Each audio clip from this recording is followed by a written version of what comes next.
அப்போஸ்தலனாகிய பவுல் தீமோத்தேயுக்கு ஒரு நிருபத்தை எழுதுறாரு. அவர்கிட்ட எழுதின அந்த நிருபத்துல, உன்னிடத்தில் ஒப்புவிக்கப்பட்ட அந்த நற்பொருளை நமக்குள்ளே வாசம் பண்ணுகிற பரிசுத்த ஆவியினாலே காத்துக்கொள் அப்படின்னு சொல்லி அவருக்கு எழுதுறாரு. அது என்னங்க இந்த நற்பொருள்? இந்த நற்பொருள் அவர்கிட்ட மட்டும்தான் இருக்குதா?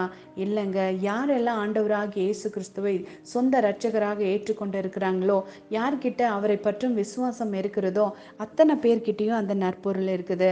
ஆனா அந்த நற்பொருளை நம்ம சுயத்தினால நம்ம காக்க முடியாது. பரிசுத்த ஆவியினுடைய பலத்தினால தான் காத்துக்கொள்ள முடியும்.